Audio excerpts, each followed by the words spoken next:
Olá, você que nos acompanha. Mais uma edição do nosso podcast Mercado e Feiras. Quero te dar um abraço, quero agradecer a você que nos acompanham, que falam conosco e que agradece as entrevistas, não é? E nós estamos procurando cada vez mais levar muita informação através de personalidades que nos ajudam a fazer do nosso programa esse sucesso que é. Eu sou o Léo Fernandes, radialista e jornalista. E ao meu lado, Ana Cláudia Sacomani, jornalista e radialista. programa movimentado hoje, hein? Movimentado hoje. E o último episódio do ano trouxe, olha, uma Sim. fera, hein, Léo? Estamos fechando o ano, conforme a gente diz, não é? Com chave de De ouro. ouro. Quem está aqui conosco hoje? Walter Feldman. É um prazer Ei, recebê-lo aqui nos Estúdios Canon, Walter, que tem aí a sua trajetória na política, é médico, né, Walter? E ser apresentado assim dá uma responsabilidade maior.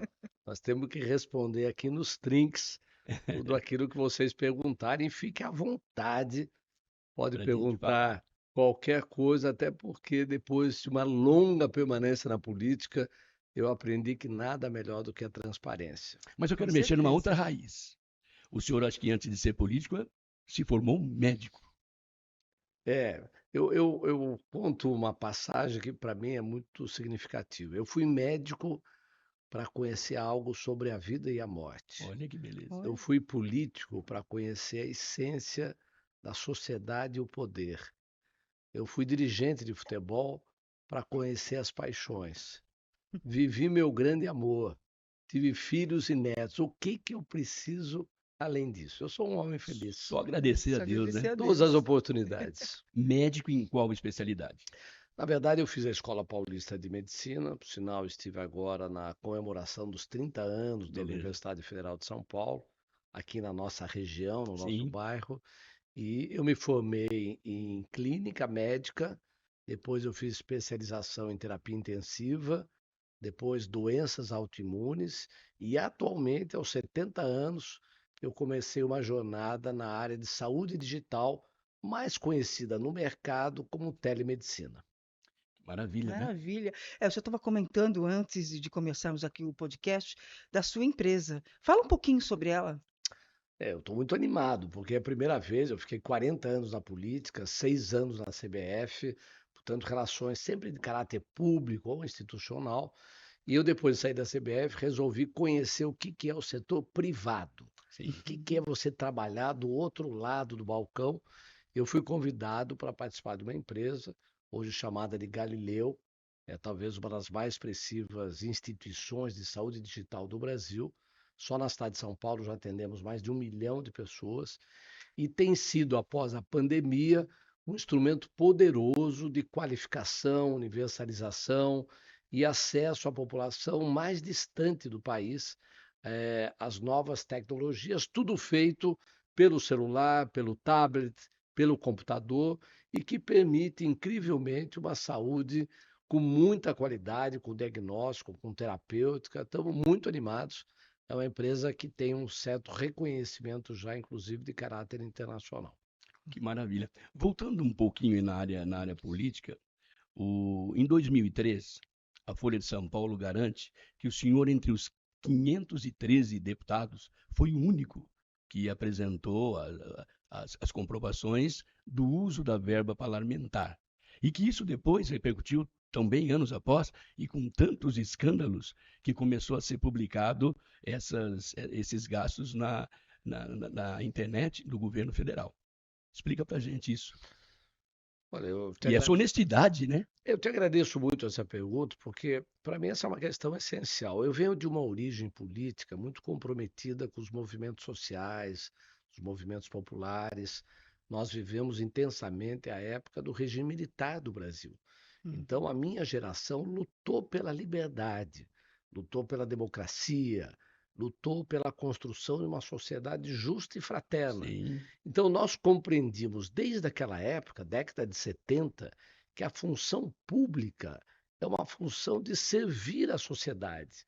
Você não pode se servir dos seus cargos, os seus interesses Sim, pessoais.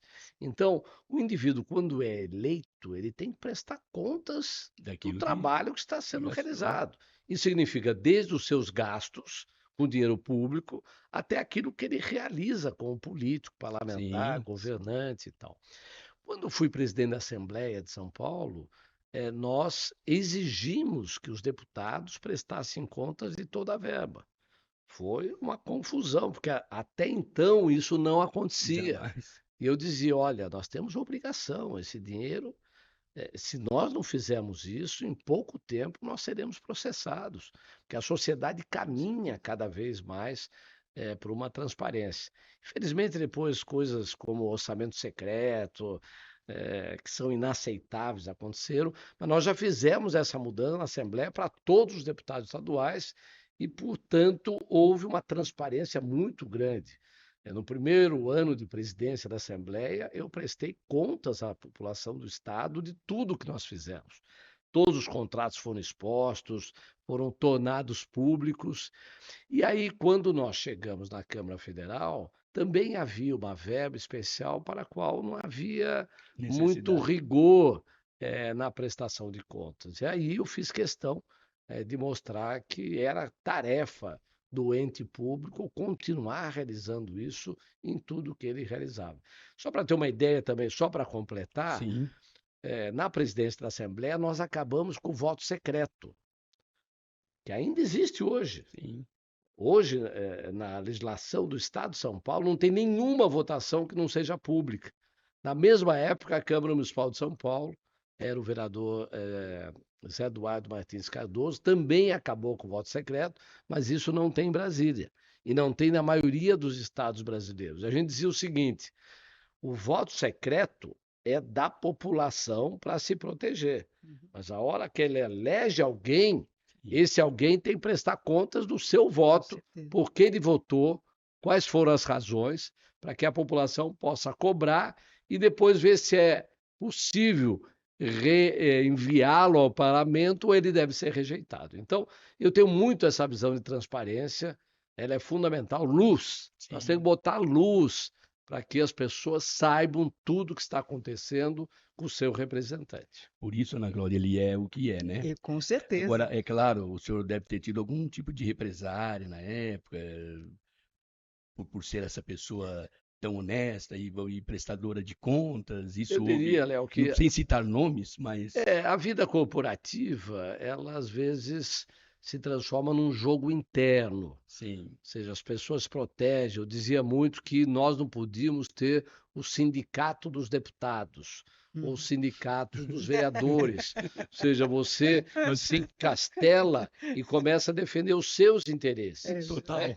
Não pode haver interesse. Por exemplo, eu vou ainda escrever um livro, é a primeira vez que eu estou falando sobre isso. Política não é Que negócio. bom, Não é negócio. Você não maravilha. pode entrar lá querendo fazer Querendo fazer. É negócio. verdade. Negócio com emendas parlamentares, Sim, sim. negócio com transmissão de recursos para cidades as quais te dão um retorno. Retorno tem que ser político de E reconhecimento pelo acabou. trabalho, mas não pode haver transações. Negócio. Isso é esses dias saiu uma matéria importante de busca da Polícia Federal em aviões que transportavam recursos oriundos de emendas. Que história é essa? Sim, Isso daí desnatura a representação política. Então, pura verdade. essa coisa do negócio na política é algo que tem que ser combatido ferozmente. O dinheiro público é sagrado, Sim. porque ele é pouco, ele é insuficiente para dar resposta a todas as necessidades da população. Portanto, ele não pode ser retirado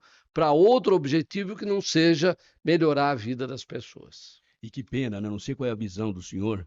Hoje acontece escândalos aí, a televisão mostra, né? E o senhor deu um sinal de como deveria ser a situação. Como é que o senhor enxerga hoje, infelizmente, a política dentro dessa situação que desagrada a nós, pagadores de impostos? Muito ruim, muito ruim. Eu diria que a gente sempre lembra Ulisses Guimarães que dizia, quando lhe perguntavam como que era a característica do Congresso naquele momento, ele falou: Sim. "Olha, se prepare, que a tendência é ficar pior." E foi. É uma Isso não. pena, é É uma uma pena, pena. a gente Ou lamenta. seja, hoje nós temos que fazer, Léo, uma grande reforma política. Seria Nós necessário. temos que reconstruir a origem da representação, seja no ponto de vista do executivo, do legislativo, ela tem que voltar à sua essência. As pessoas têm que voltar a debater projetos e ideias. Não pode haver um instrumento paralelo que faz com que os mandatos eles sejam reconstituídos por conta de uma estrutura de acesso à população que exige hoje muito mais um retorno de caráter material Sim, ou sim. financeiro do que de ideias. Nós temos que voltar à linha das ideias, que é a reforma política, a Com reforma certeza. tributária. Nós avançamos na questão da compreensão da previdência, esse trabalho que nós fazemos hoje em relação à longevidade, o Brasil se colocar novamente como protagonista internacional, você vê essa questão do meio ambiente. O Brasil é responsável por uma das grandes respostas de como nós resolvemos ou equacionamos, pelo menos parcialmente, a questão das mudanças climáticas. Nós temos responsabilidade internacional em relação a isso. Quais têm sido as respostas? Como é que nós temos melhorado a vida do povo? Como é que Uhum. nós vamos dar saídas para o Bolsa Família e Isso, aumentar a capacidade do empreendedorismo? Como é que nós podemos sim. qualificar ainda mais o sistema de saúde público, com boas gestões, com bons controles na área de saúde que você me perguntou? Nós temos que voltar à questão da atenção primária, da Sim. prevenção, da promoção de saúde, da predição através dos instrumentos genéticos que estão hoje abundantes para a gente poder fazer um planejamento de longo prazo muito mais qualificado do que é feito hoje, e não um sistema chamado hospitalocêntrico, que é Uhum. insustentável do ponto Sim, de vista financeiro, que faz com que o Verdade. indivíduo, ao invés de cuidar da sua saúde, ele fica esperando agravar para para depois ir depois. direto para o hospital, para o pronto-socorro, gastando dinheiro que o sistema, tanto público como privado, não tem. Ou seja, são estruturas que nós temos que aprofundar para fazer as grandes mudanças que uma sociedade moderna e a população espera de nós. Isso. Você tocou um ponto fortíssimo que a gente vai abordar também aqui no programa, que é a questão da longevidade, né? O Brasil possui hoje 57 milhões de pessoas acima de 50 anos, e a expectativa é aumentar cada vez. A gente até observa aí a questão do público longevo, assim, o mercado de trabalho. Como que o senhor vê essa questão? Você tocou num tema que tem sido a minha modernidade. Tá certo. Presidente da longevidade, que É, sou mais fórum. Sou mais fora e o Fórum São Paulo da Da Longevidade. longevidade. Por sinal, quando eu saí da CBF há 3 anos atrás, o primeiro convite que eu tive foi presidir o São Paulo Expo Fórum, que já havia há 3 anos aqui na cidade de São Paulo, mas de repercussão já nacional e internacional. Eu aceitei imediatamente, porque eu já havia participado como parlamentar de muitas lutas e mudanças legislativas e construção de programas no executivo na área da pessoa idosa ou da pessoa velha, como se dizia antigamente. Hoje nós usamos a expressão longevo, que é Longevo. uma, que é uma expressão que retira o preconceito. Aceito. Me enquadro. Ou É, geração prateada também. Muitas pessoas usam esse Gestão termo, né? prateada Geração também por causa do prateada, nosso por causa do nosso cabelo. cabelinho, que a Ana não tem, Não né? tem, Não tem, mais ou mais menos. ou menos. Mas que é uma expressão também muito simpática, né? Mas a ideia do longevo, que é a longa vida, Sim. né? Sim. Que hoje cada A dia é mais frequente. expectativa de vida aumentou. Aumentou muito. Então, esse é um dado. Eu diria que se a gente pudesse escolher 3 temas modernos da humanidade, eu diria, do ponto de vista político, acho que nós vamos viver um período que eu chamaria de pós-democrático. Você vai estranhar, mas como Por quê? pós-democrático? Sabe por quê? Com a vitória de parte importante da extrema-direita na Europa, que volta a velhos temas que nos levaram à Segunda Guerra Mundial, extremamente preocupantes, a vitória do Trump nos Estados Unidos, uma visão, de certa forma, de supremacia branca, racial, agressiva em relação aos imigrantes, aos refugiados, uma visão nacionalista obtusa, fechada. Eu chamo que nós vamos ter que rever pontos que nos foram trazidos pós a Segunda Guerra Mundial, com a construção dos direitos humanos, da ONU, que reconheceu o ser humano como igual em todas as partes do mundo. Esse tema está voltando como retrocesso. Não é bem assim, né? A própria campanha do Trump é agressiva em relação a setores importantes excluídos da sociedade sem nenhum direito. Então, esse é um tema que um dia a gente pode discutir, que eu chamo pessoalmente de período pós-democrático. O segundo tema é o tema das mudanças climáticas, né? Eu diria um tema central de sobrevivência. Ou a gente transforma isso num tema prioritário, toma as medidas rapidamente para evitar o aquecimento do planeta, Sim. ou então em 2050 é muito provável que a gente tenha um aquecimento global insuportável, principalmente nos países tropicais, que dificulte a vida de grande parte da população, com desertificação, com enchentes, com secas A que escassez de água que a gente. serão Sim, dramáticas. sim. Então, chamaria um outro grande tema. E o terceiro tema é o tema da longevidade, que é uma mudança radical da pirâmide etária do mundo, que faz com que hoje 60 a mais já seja maior do que a população 14 a 25. O país está preparado para receber esse. Absolutamente não. Absolutamente. Ou seja, os países europeus, Estados Unidos, parte da Ásia, particularmente o Japão, eu diria que são países que enriqueceram e envelheceram. Portanto, têm uma capacidade maior de dar resposta a essa mudança etária. O Brasil não. O Brasil continua pobre e já envelheceu. É seguramente o sexto país de maior velocidade de envelhecimento no mundo.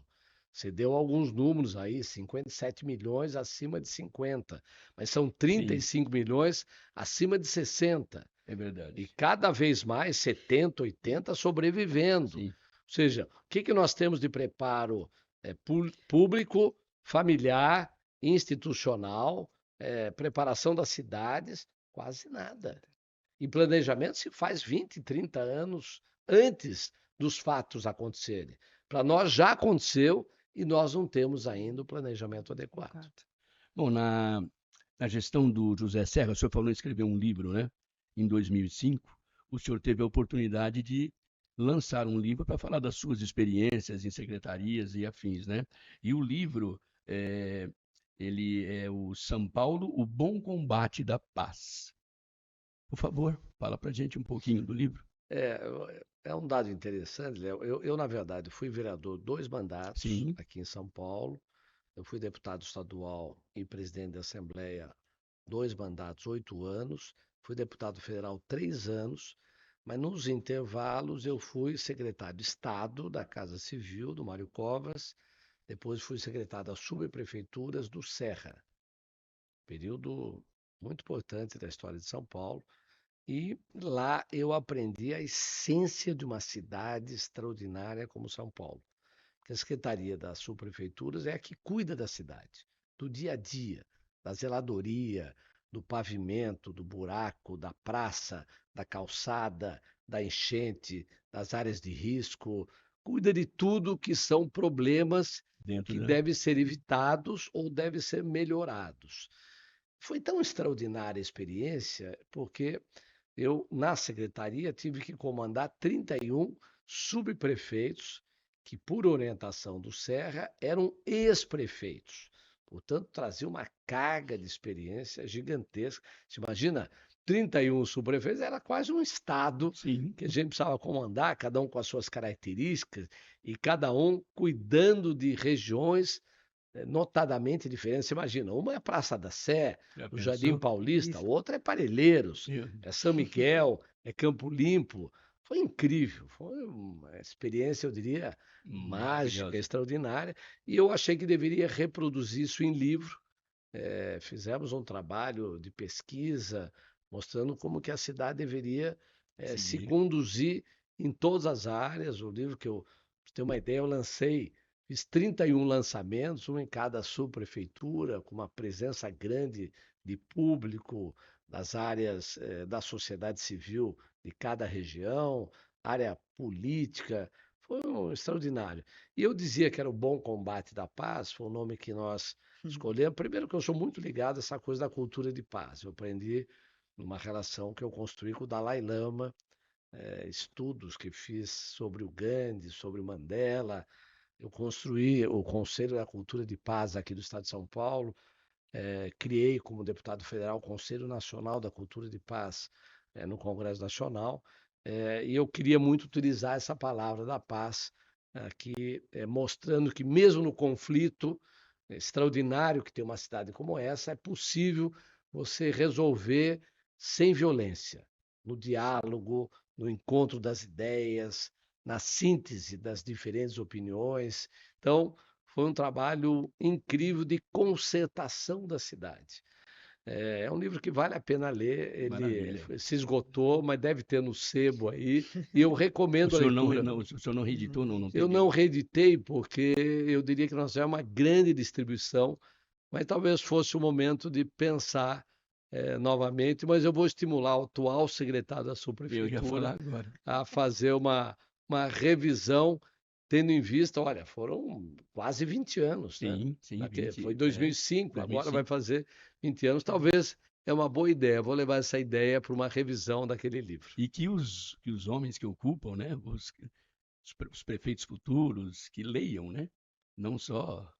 porque serve para todos. Para todas as cidades, não apenas para São Paulo. Não, é isso que eu disse, para todos. Exatamente. Né? Por exemplo, a gente tratava a questão do cuidado das praças, do papel simbólico que tem uma praça na organização daquela coletividade, a importância das calçadas, a gravidade das áreas de risco, o combate planejado das enchentes, a pavimentação das ruas, o combate à questão dos buracos. Abraçar um pouco mais os cadeirantes que precisam se movimentar. Exatamente isso, a questão da acessibilidade. Então, aqui na Vila Mariana, nós fizemos o primeiro programa de calçadas amigáveis, juntamente com a Mara Gabrilli, que na época era a secretária da pessoa com deficiência. Essa é uma região da Vila Mariana com muitas unidades de saúde. Né? A Fundação para o Livro do Cego, a ACD, a PAI, né? O Hospital São Paulo, a Gastroclínica. Nós fizemos nessa região um grande trabalho para que a circulação das pessoas nas calçadas fosse o mais Instituto Pazanese, fosse o mais amigável possível. A gente queria reproduzir na cidade inteira, mas era um exemplo. Infelizmente, esses programas não avançaram. Como, infelizmente, muita coisa na área pública. Você começa um programa que deveria ser um programa não de governo, mas da sociedade, mas eles param, às vezes, outros interesses, desvios, todo tipo de questões. E a gente não vê nos ônibus que realmente era para fazer um trabalho para que a pessoa pudesse. Tem linhas aí que não existe, o cadeirante ele sofre, depende de ajuda, a pessoa lá não tem um carro para se locomover, precisa chamar ambulâncias, e os ônibus não têm como levar essas pessoas, né? Não, isso foi uma grande contribuição do SER, foi a primeira secretaria do Brasil ligada à pessoa com deficiência. Na época, essa população não tinha reconhecimento e tratamento adequado, avançou muito. O Serra, depois no governo do estado, criou também uma secretaria semelhante, que depois desdobrou na Fundação Luci Montoro. Ou seja, esse é um tema que virou politicamente correto, espalhou pelo país.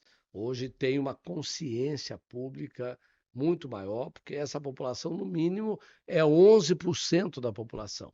E eles têm que ter dignidade, tratamento igualitário nas suas diferenças. E o poder público tem tarefa de realizar esse trabalho e esse papel. Vou fazer uma pergunta para o Walter Fellmers, você vai dar um pouquinho. O senhor já pensou algum dia em ser um presidente da República? Já teve porque essa cabeça é voltada para o povo. E é isso que, né? O senhor nunca pensou? Eu gostaria. Ou já pensou? Não, eu gostaria muito, juro para você. Eu pensei muito na vida ser prefeito de São Paulo. Prefeito, né? É. Seria já um Pensei grande muito. passo. Grande passo, Grande passo. com certeza. Mas o partido que eu era fundador na Não época achou conveniente. não me deu a oportunidade. Eu vivi um período muito forte dos grandes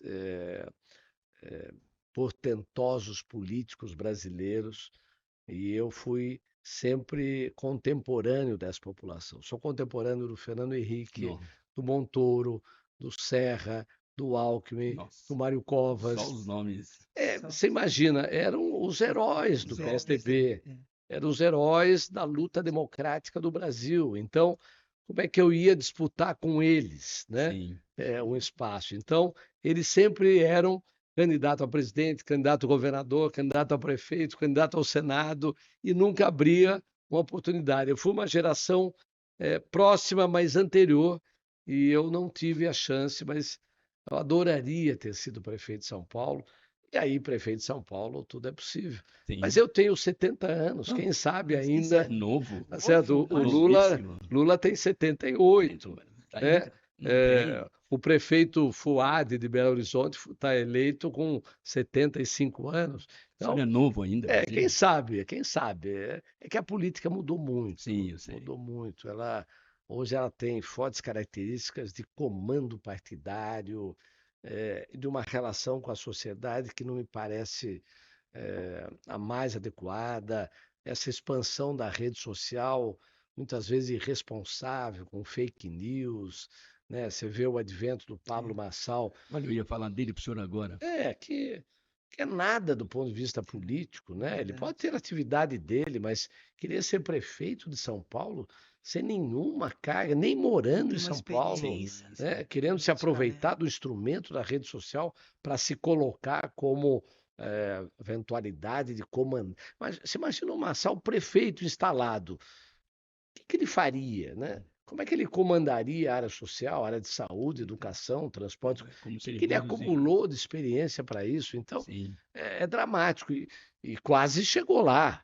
Ou seja, você imagina o papel dramático que a rede social, para o mal, pode exercer. Apesar de ser um avanço democrático de acesso universal à comunicação, traz também, eu diria, um entulho, um lixo de Sim. comunicação que é dramático quando ainda a população não tem informações de consciência, muitas vezes é vítima de fake news. Então, a democracia é muito. Por isso que eu chamo de período pós-democrático, porque todas as mudanças de comunicação na história do mundo geraram um modelo político.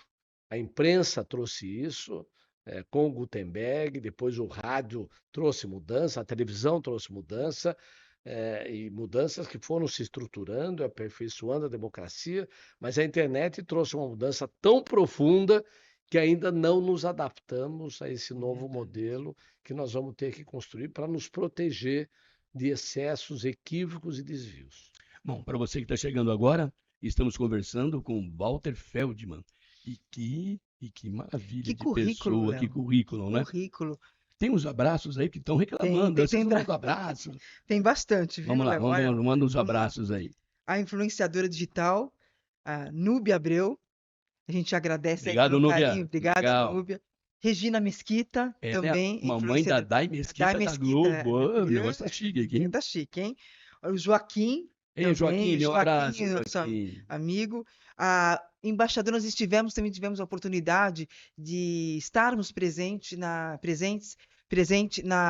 Ikezak. Na Ikezak, Na Ikezak, 60 anos de 60 Ikezak. anos de Ikezak. Então, a gente quer mandar um abraço para toda a equipe aí da Ikezak, das embaixadoras da marca, Letícia Duarte, Stephanie Olavo, o Vladimir Bastidas também, que nos atendeu super bem, Carla Bianchi, Sabe quem está acompanhando a gente? A Ambra, a Ambra também, Ambra. claro, lá da Expo Expo Óptica. Óptica, 20 anos. 20 E anos, se olha, preparando já para agora 2025. estivemos lá, fomos muito bem tratados. A nossa estreia, inclusive, Foi Walter, maravilhoso.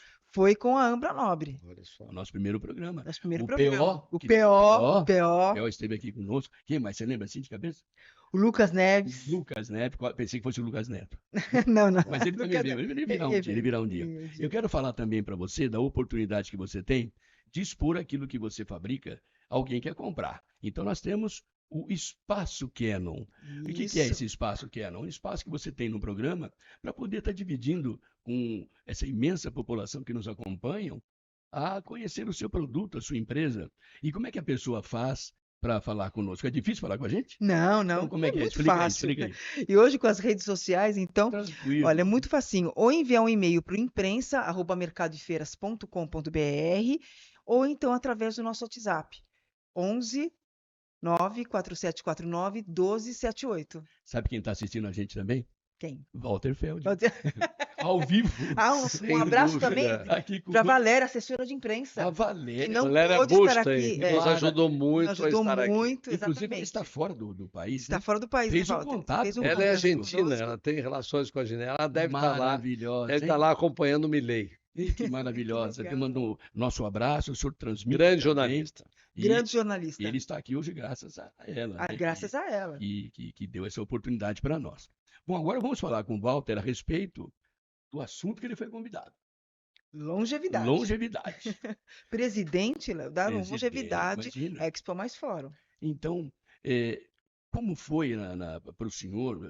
Estamos já vamos para a 7ª edição da feira, que, aliás, a última foi algo assim Maravilhosa. espetacular. Ele estava até me contando que foram 2 milhões de pessoas na internet e 10 mil pessoas fisicamente ali, presencialmente, acompanhando a longevidade. Esse número foi bom para o senhor ou esse ano deverá, para o próximo ano, deverá aumentar esse número de pessoas que estarão presentes no evento? Olha, a tendência é aumentar, porque o tema hoje, eu diria que a matéria é de toda a imprensa. Sim.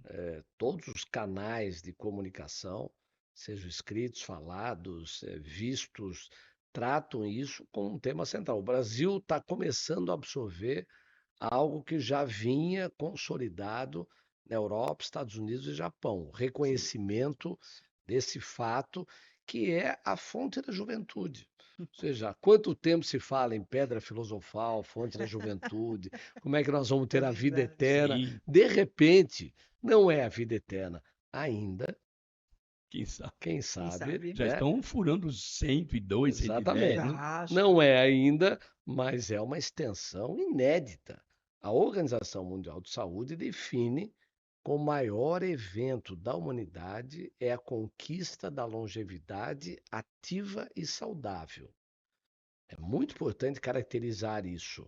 Antigamente, a OMS definia como longevidade saudável, ou seja, tentar preservar uma boa qualidade de saúde até o fim da vida. Sim. Muito bem. Hoje não. Hoje acrescentou a palavra ativa. Por quê? Porque se reconhece que você não pode ter saúde se você não tiver ou uma atividade ativa do ponto de vista do convívio social, da sua relação com a comunidade, com a família, Sim. com os vizinhos, mas, se possível, produtiva do ponto de vista econômico. Então, parte ponderável dessa população que está se aposentando, está se requalificando no mercado de trabalho, ganhando novas sabedorias e conhecimentos e informações para poder readentrar no mercado, seja trazendo a sua experiência na atividade anterior, seja se apresentando como para praticar algo que até então não havia feito. Tem uma empresa chamada Mature Job, que é uma empresa que hoje tem 250 mil pessoas acima de 60 anos inscritos, que estão treinando tecnologia de informação, computação, aprendendo novas informações que o mercado atrai para serem empregados por empresas que a própria Mature tem convencido de que vale a pena contratar pessoas mais velhas. E como? Às vezes em expedientes diferentes. Essa pessoa que traz uma longa experiência não precisa trabalhar 8 horas todos os dias, 5, 6 vezes por semana. Sim. É a tão... produtividade, né? É a Walter? produtividade, é a larga experiência, é a construção da intergeracionalidade, que pode passar um cabedal de informações para aquela população mais jovem, pode haver uma troca. Então, nós temos trabalhado muito essa ideia da intergeracionalidade. A Labora é outra empresa que tem trabalhado muito nessa qualificação profissional. Esses dias a gente estava conversando com grandes companheiros, inclusive do Rio de Janeiro, junto com o Morris Litvak, que comanda a Maturi, como é que a gente pode trabalhar as empresas para elas construírem dentro dela o que nós chamamos de pós-carreira. Olha isso. Por quê? Por exemplo, eu fui chamado para uma palestra no BNDES, no Rio de Janeiro. Uhum. A direção que cuida do RH quer saber como é que a gente está pensando no pós-carreira, porque lá tem uma população no BNDES altamente qualificada, que está se aposentando. Essa população quer continuar Vai trabalhando. continuar O trabalhando. senhor me Não, permite, só uma pergunta no claro, meio, me desculpe. claro. Deveria haver, ao meu ver, né, um incentivo para que as empresas possam abrir espaço para pessoas de mais de 50 ou mais de idade. Porque hoje eles são, me desculpe, assim, marginalizados pela sorte, não. Na China, após os 35 anos, já estão rejeitando as Olha isso, pessoas. Na China. Na China, 35 anos, 35. No Brasil, 45, 50, já foi, já há uma rejeição. já era. Você veja, eu tenho 70, No emprego a gente não conseguiria minha mais. capacidade produtiva é total. Total. Sim. Mas eu não Total. conseguiria um emprego Não hoje. conseguiria, no mercado eu não conseguiria. Não, não. Então, a gente tem que começar a trabalhar as empresas para mudarem a sua visão de que essa população ainda tem muita capacidade, mas também por um outro motivo. Vocês sabem que na formação das sociedades existem as janelas demográficas. A janela demográfica da chamada juventude, que abastecia a aposentadoria dos mais velhos, ela se fechou no Brasil. Não existe mais população jovem em condições, do ponto de vista atuarial, manter a previdência dos mais velhos. Isso significa algo grave para o equilíbrio Com certeza. da previdência. Então, o que nós temos que compreender? Que ao fechar a janela demográfica da juventude, que o Brasil, eu diria que até perdeu, mas já aconteceu, nós vamos ter que abrir duas novas janelas. Uma é a janela da produtividade, ou seja, as empresas vão ter que trabalhar muito do ponto de vista tecnológico, inteligência artificial, robotização, para que a produtividade e o resultado das empresas se amplie. Mas também vão ter que abrir espaço para as pessoas mais velhas. Nós temos duas novas janelas que nós temos que nos planejar para entender. Então, daqui a pouco, o que você perguntou, a empresa não vai ter que ser mais convencida a contratar pessoas mais velhas. Ela vai ter que fazer Seria obrigatório. por necessidade. Que a própria tecnologia, né? Sim. Hoje a gente observa aí no mercado pessoas acima de 60, de 70 anos com celular. Tem Facebook, Instagram, YouTube. Então, né, essa questão também acho que favorece, né, Esse é outro equívoco, Ana, de alguns que acham que essa pessoa de mais idade não tem acesso às tecnologias da informação, às redes sociais. É um engano. É um engano, É um com engano. A certeza. população longeva hoje manipula bem o celular, ela usa no mínimo o WhatsApp, mais de 90%, usa o Facebook, usa o Instagram, e são índices de 70%, 80% Acredito, da sim. população longeva, usa o TikTok, Com que certeza. também acha graça na vida, quer se divertir, Sim. né? É verdade. Eu tenho experiência dentro de casa, E que Paulo. já Minha tentaram. mãe, de 83 anos, tem o WhatsApp, domina totalmente. Tem Facebook também. É isso, Então, é isso. As compras, as compras 43% da população acima de online, 60 anos e-commerce. é online. Tá certo? O comprador mais importante do ponto de vista da faixa etária no Brasil é o comprador longevo. 43% hoje, seguramente, das compras em shopping center e loja é feito pela população 50 a mais. Aí eu estou incluindo 50 a mais também, porque tem Sim. um grande papel. Se a gente fosse definir qual é a segunda economia do mundo e pudesse ter uma nação longeva, depois dos Estados Unidos, quem mais consome no mundo é a população 50 a mais. Por quê? Porque ela tem o dinheiro da aposentadoria, ela tem o dinheiro da pensão E pior, ou melhor, não sei, ela continua trabalhando Sim. depois de Exatamente. aposentada. Então, ela É gira a verdade. economia com uma importância e uma velocidade muito grande. 50% das famílias brasileiras não teriam a sobrevida mínima se não fosse a participação dessa fonte que é o longevo de recursos. E não só mercado de trabalho, a gente vê aí a quantidade de agências cuidadores de idosos aumentou consideravelmente. Esse é um fato da maior importância, ou seja, é uma nova profissão É uma que, nova profissão. que antigamente era realizada pela mulher em casa, É, exatamente. eventualmente pela avó, pela filha. As mulheres sempre tiveram um papel destacadíssimo nesse cuidado Verdade.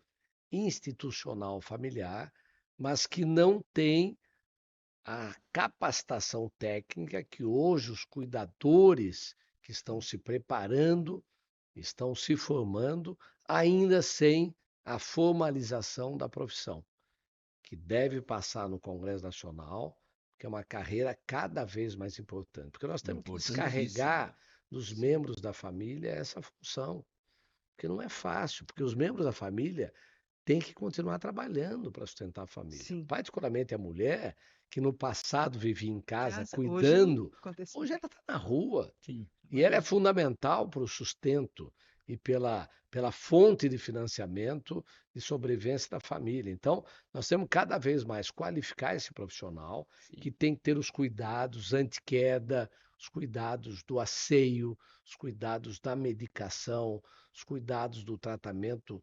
psicológico, do abrigo pessoal, do carinho. Cuidadores têm que ter a especialidade em aplicar uma injeção, de fazer. Eles são obrigados ou não são? Não, veja, Esse que vai para atender um. Um Tudo bem, eu entendo que a pessoa que ele vai cuidar, se é doente ou tem alguma comorbidade.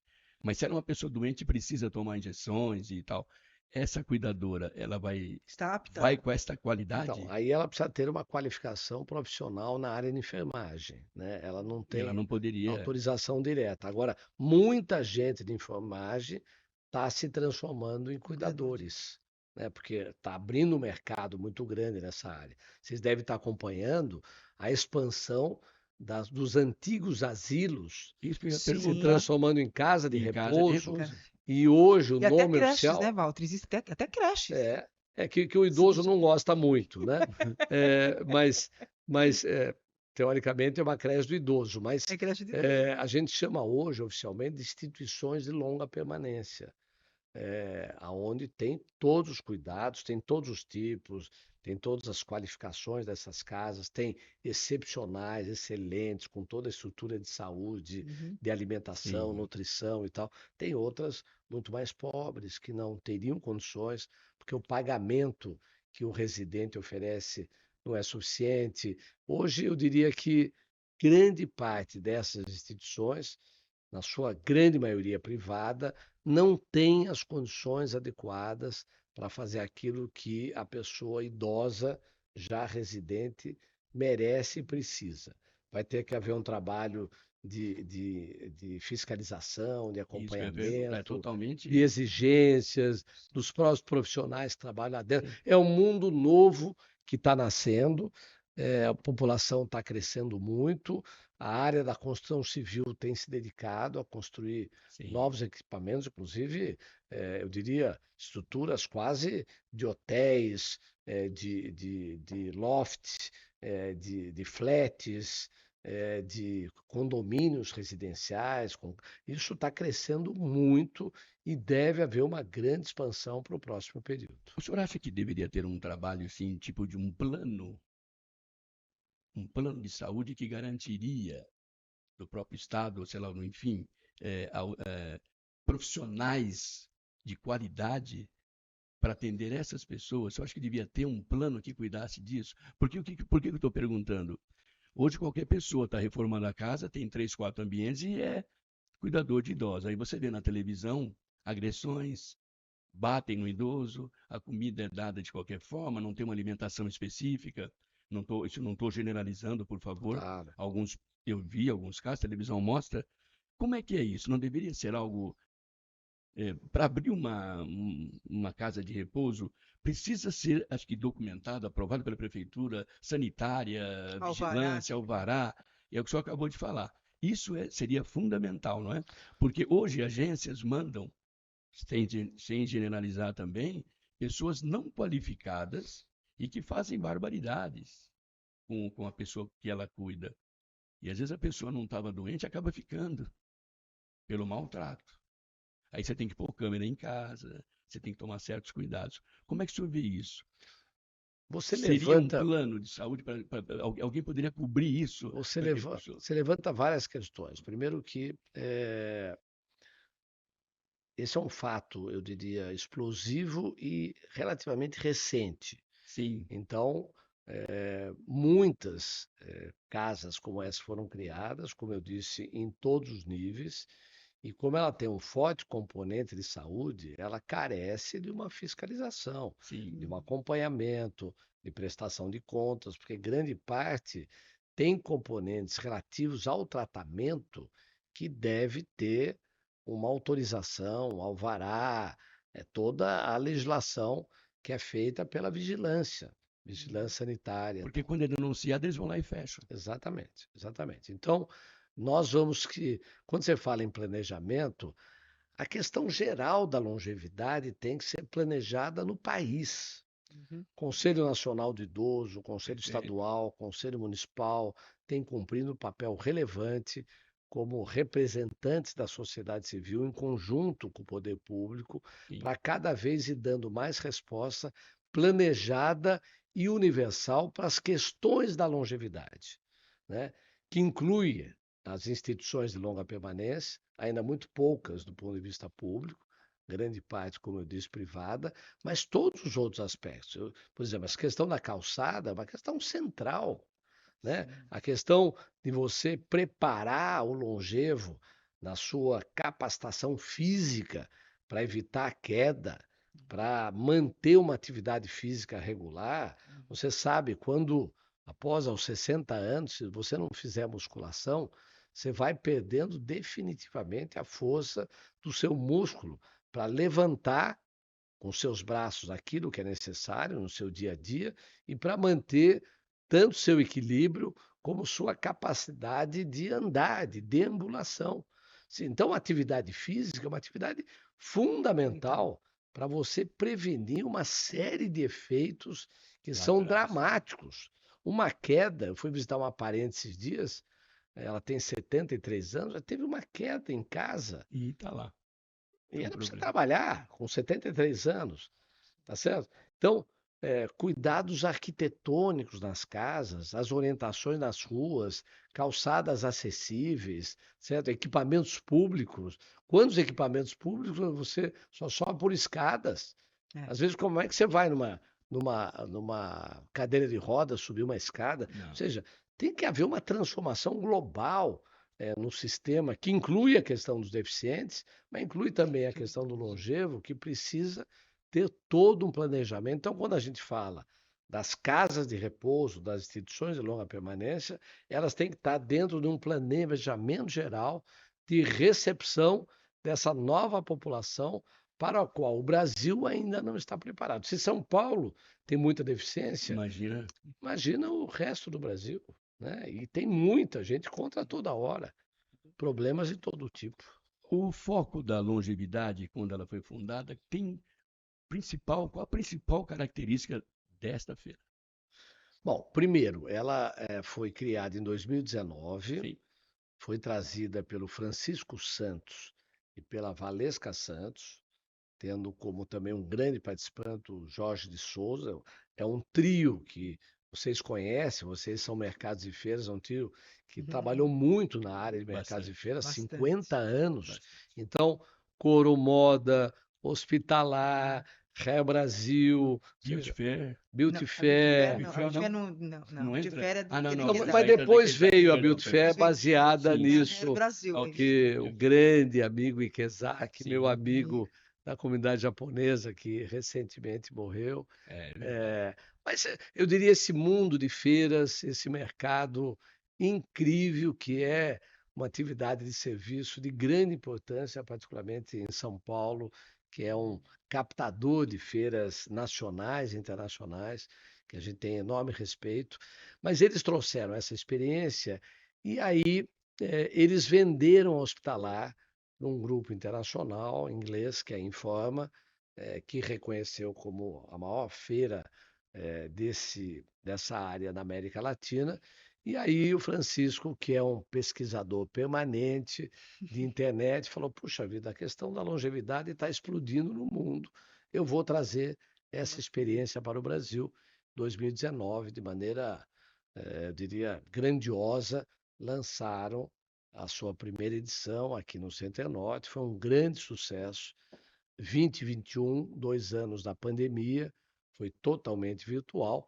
22 eu saio da Confederação Brasileira de Futebol, eles me convidam para presidir o fórum. Eu já entrei nesse caminho. Eu já tinha acumulado uma experiência na questão do idoso, na área legislativa, na área executiva, então aceitei com muita alegria.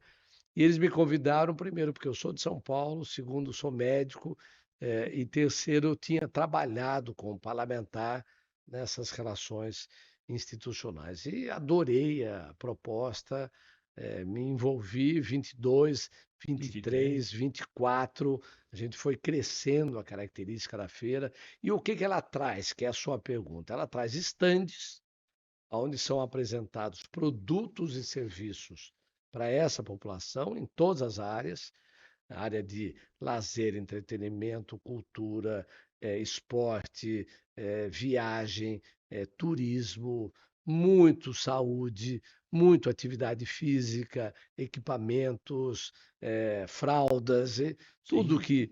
que mexe Cães nessa terapeutas questão. também. Como? Estande também de cães terapeutas. Sim, Muito, os pets, muito, né? muito. A questão da relação do pet Do com o pet. longevo, grande parte da população longeva tem o seu bichinho em casa.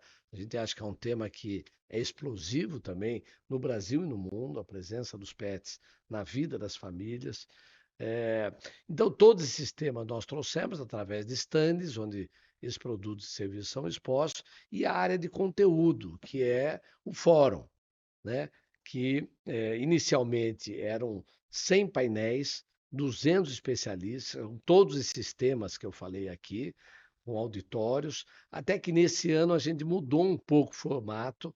Nós criamos o pavilhão do turismo, o pavilhão da tecnologia de informação, o pavilhão da saúde, iniciamos o pavilhão dos municípios, que tem Beleza. a ideia, o expediente da cidade amigo do idoso, que é uma recomendação de criação da Organização Mundial de Saúde em todas as cidades do mundo, criado inclusive pelo Alexandre Kalash, quando era o dirigente da Organização Mundial de Saúde em Genebra, um brasileiro expressivo no cenário mundial na questão da longevidade. E esse ano nós fizemos 8 congressos e seminários de áreas específicas com grande sucesso. Então, vou dar alguns exemplos. O Itaú, que é um grande patrocinador nosso, fez um congresso acadêmico trazendo universidades brasileiras, mexicanas, portuguesas e argentinas sobre como a universidade do mundo está tratando o tema da longevidade. Então, foi um congresso de altíssimo nível, com preparação prévia, com seleção de conteúdo, e já estão lançando edital para o próximo congresso Envelhecer, que o Itaú, junto com a Beltrina, está realizando. A Academia de Ciências Farmacêuticas realizou o seu congresso dentro do Expo Fórum, trazendo os temas relacionados aos medicamentos. Foi extraordinário, de elevado conteúdo para o nosso fórum.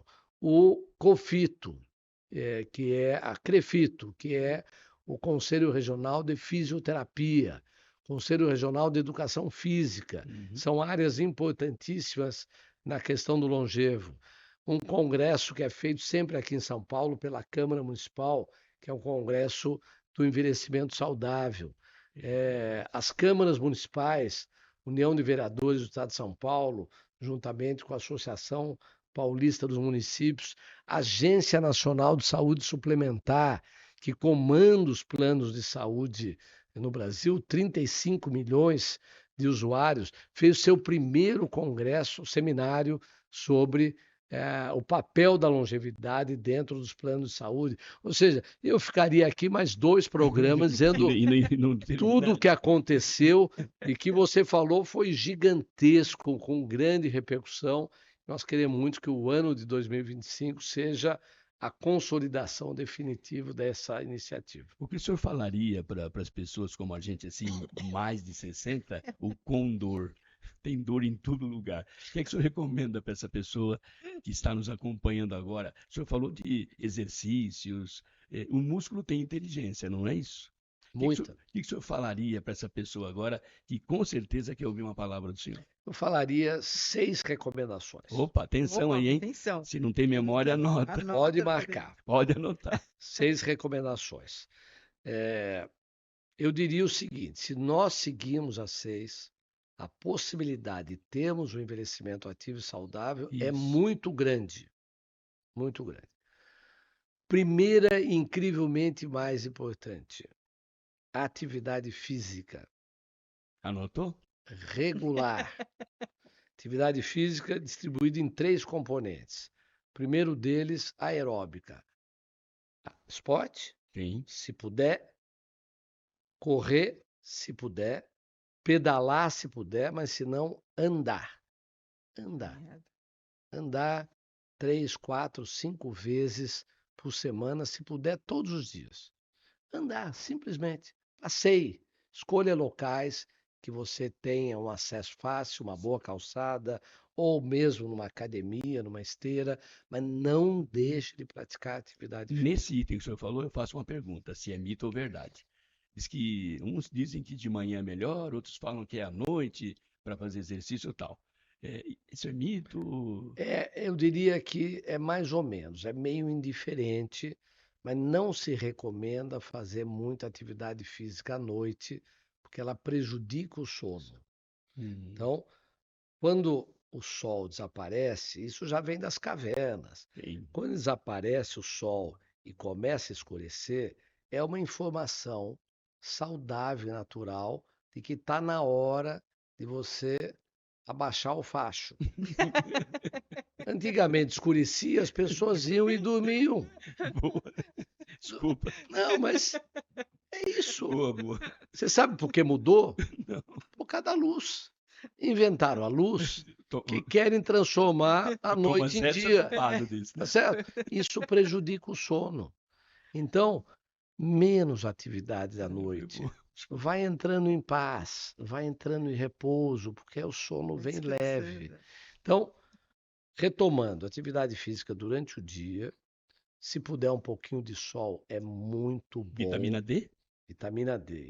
Eu tenho um livro também Diz que sobre até vitamina 2 horas da tarde é para tomar esse sol. Eu diria que o horário é das 9 às 2. Pode. É o melhor sol, 15 minutos, 15 não minutos. mais que isso. Mais que isso, tem que ter protetor para proteger a pele, mas com 15 minutos de sol, você produz de 15 a 20 mil unidades internacionais de vitamina D, Olha que é o isso. suficiente para você ter as 2.000 funções que o corpo tem exercido pela vitamina D. Olha que beleza. Fundamental. Se você não tomar sol, tem que tomar vitamina D por boca no complemento. A vitamina B não. Nada. É o sol. Vitamina D ou sol. Não tem nada Ok. que substitui. A quantidade de alimentos, por melhor que seja, por mais que tenha vitamina D, não é suficiente para substituir essa reposição. Então, tomar sol é importante, mas não mais que 15 minutos para não Ok. prejudicar a pele. Então, atividade física durante o dia é melhor. Atividade física, então, andar é aeróbica, musculação, fundamental, que é fortalecer a musculatura, principalmente das pernas e dos braços, para que você tenha a sustentação do seu corpo, e elementos de atividade relacionados ao equilíbrio. É você segurar num pé, no outro pé, você ter posições para evitar quedas, você tenha segurança do funcionamento e da compreensão do espaço que você exerce, aonde você circula, para você evitar queda. São os componentes da atividade física fundamental para a longevidade e para a boa saúde. Segunda orientação, alimentação. A alimentação saudável. O que é uma alimentação saudável? O equilíbrio, proteína, gordura, carboidratos, fibras, sais minerais e vitaminas. Aonde se conquista isso? Frutas, verduras, legumes, arroz, feijão, proteínas. Proteínas da onde vem? Carne, vem do frango, vem do peixe, vem do ovo, mas vem também da soja, tá certo? Vem parte do feijão, vem da lentilha, distribuído regularmente durante o dia. Não comer muito, se puder sair com um pouquinho de fome da mesa é bom, tá certo? Não estufa, não coma demais, não engorde, evite a obesidade, porque a obesidade você carrega um peso adicional no teu osso que não está preparado E para o senhor isso. pratica, porque é elegante, né? Todos O os homem tá ali dias. arrumadinho. Você faz aqui caminhada? Caminhada, corro, eu participo às vezes de corrida de rua, tá certo? Bicicleta, esteira. Atividade física para Beleza. mim é religioso. Amém. E musculação. E equilíbrio. Muito bem. Alimentação saudável. Terceiro, hidratação. 2 a 3 litros por dia. De água. De água. Você não bebe água senão eu estou sentindo falta aqui. Eu já tô... Deixa eu dar um exemplo. Você não pode ficar um longo tempo sem água. Eu queria Verdade. brindar os telespectadores tomando. Vou aproveitar o senhor também. aproveitar, vamos tomar um pouco de água. Fundamental. A gente toma água não porque tem sede, toma água porque a água é fundamental para hidratar. Só uma tiradinha. No programa do Jô, a gente era desesperadamente querendo saber o que bebiam ali, né? É, Aqui é água, viu, gente? que é. Termina, doutor. Lá eu não sei o que bebia. Eu acho que Eu não sei até hoje. eu acho que o entrevistado sei. escolhia. Eu acho que sim, porque ele bebia com tanto gosto que não era Até água. porque tinha o barman lá, né, Sim, que levava, servia. Não era água. Não é água. E nós temos que melhorar aqui, hein? Mas nada melhor que água. Então, Mas tem uma pessoa que disse para mim, acho que eu posso falar o nome da marca, né? Pode. Eu tenho amigos que tomam Coca-Cola. Falam, mas precisa tomar água. Mas na Coca-Cola tem água? Não, Não, para, não não é para. por aí o caminho. Tem muitos Não. produtos, é só uma tirada. refrigerante não é O melhor. não é o melhor. Não é mesmo. Água. Então, 2 a 3 litros por dia, o dia inteiro. A gente, quando a pessoa envelhece, o centro da sede fica reduzido. Então, a pessoa tem menos informação de que precisa beber água. Então, se ela não tiver um costume de beber Sim, não vai água, dar certo. ela deixa. Ela vai tomar 300, 400, 500 ml por dia. Isso desidrata.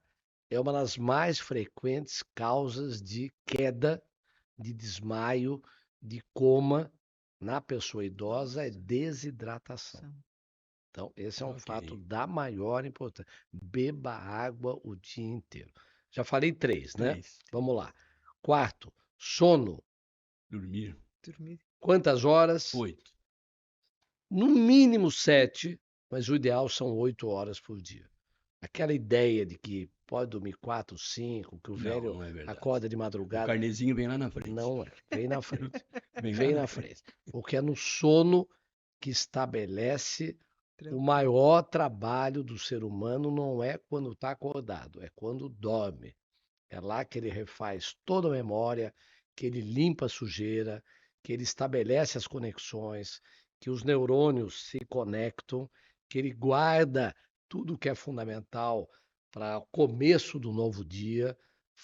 Dormir bem, de maneira repousada, tendo sonhos é fundamental para a boa qualidade de vida.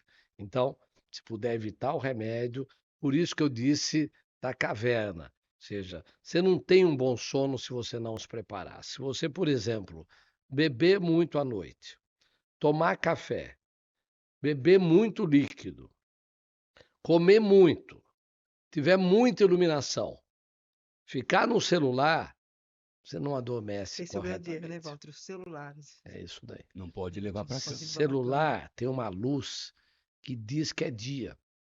Se você tiver que ficar com uma luz, aquela luz amarelinha, que aquela lá não é uma luz que desperta. Essa LED é a luz que desperta. Ela avisa o teu centro do sono de que é dia. Então você não quer dormir. Sim. Então você tem que se preparar para o sono. Já falei 4 coisas, né? Vamos lá.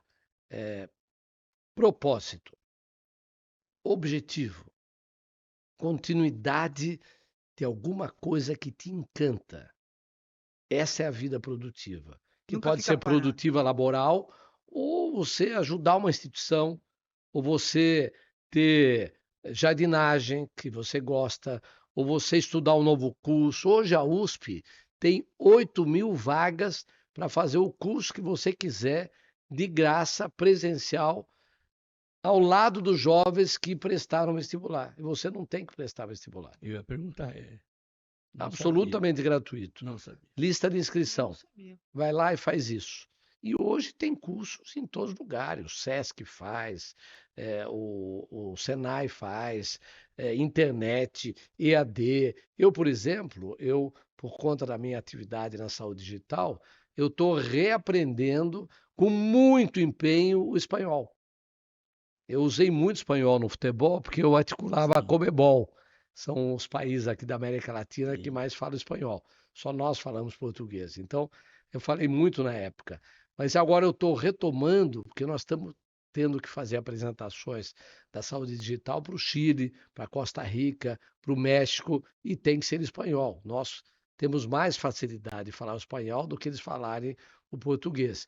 Então, eu estou todo dia. Não tem ideia do como isso está abrindo as minhas sinapses neuronais e tal. Então, cursos novos, novos conhecimentos, informações. Essa é a vida produtiva que é fundamental que você tenha um objetivo. Eu uso o Duolingo. Duolingo tem uma competição interna. Eu fico disputando com os mais jovens lá, quem fala mais, quem entra mais, quem erra menos. Você não tem ideia, essas coisas são estimulantes. Então, propósito de vida, porque isso evita depressão, Parkinson, demência senil, tentativa de suicídio, ideação de suicídio. A pessoa, quando perde o propósito, ela.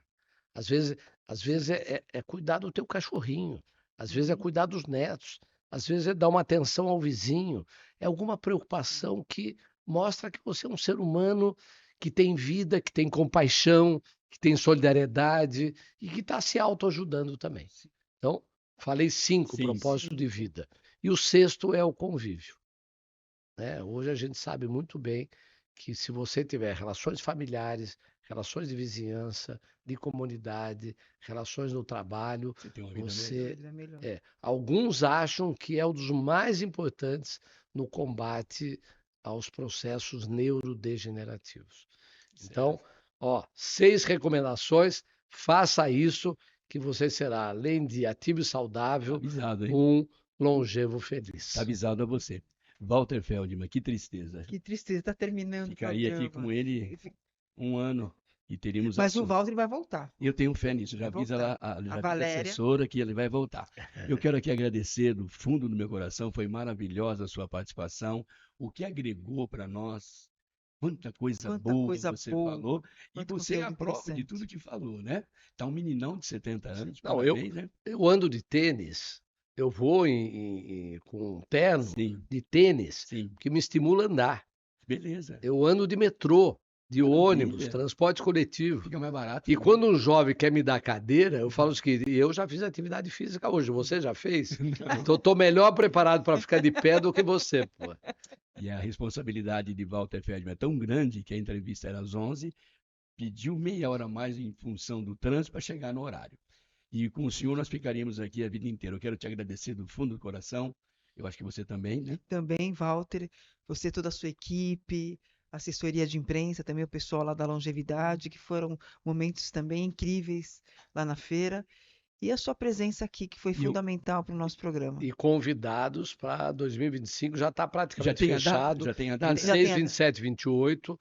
Pela primeira vez, vamos fugir do dia 1º, que é o dia mundial e nacional da pessoa idosa, por conta de horários do local onde nós vamos fazer. Então vai ser no Distrito AMB? Sexta, sábado, domingo. Vai ser No Distrito AMB? Setembro. Provavelmente no EMB. No IMB. Bom, fica dado a dica para você. Eu quero dar um presente para esse povo que nos acompanha, que não são poucos. Se eu desejasse aí, desejasse um Feliz Natal para essa família, que acompanha a gente, que dá o carinho para a gente, e ninguém melhor hoje para fazer isso por mim e por ela. Olha, tá me dando a oportunidade. Eu tenho um programa de televisão chamado Sonho Meu. Sim. É num canal do streaming. Tenho entrevistado pessoas extraordinárias e lá eu sou o entrevistador. Sim. E acaba o programa, eu falo, olha para a câmera e fala qual é o sonho meu. Aí o indivíduo fala qual é o sonho dele. E eu vou usar um pouco Por esse favor. expediente aqui para dizer o Claro. seguinte. Primeiro, o sonho meu é uma sociedade justa. Lutei minha vida inteira por isso e eu vou continuar lutando até Amém. os últimos dias, acreditando que é possível através do trabalho, do esforço coletivo, mas principalmente desenvolvendo aquilo que os religiosos, eu diria de maneira ecumênica, desenvolveram nas suas qualificações de fé, que é o espírito da compaixão, que é o espírito do amor ao próximo, que é o espírito da solidariedade. Eu só acredito numa sociedade se ela tiver um esforço coletivo de transformação. Mas você precisa se transformar lá dentro também. Para amar o próximo, você tem que amar a si mesmo. Você tem que se cuidar. Você tem que se mostrar o tempo todo como um exemplo que não fala, mas que faz. Então, quando você fala que eu estou assim, certinho, é porque no Fórum da Longevidade eu subo no palco e eu dou algumas orientações. Como é que eu poderia dar se eu não tivesse um perfil mostrando a alegria de viver, mostrando esse trabalho que se acumulou?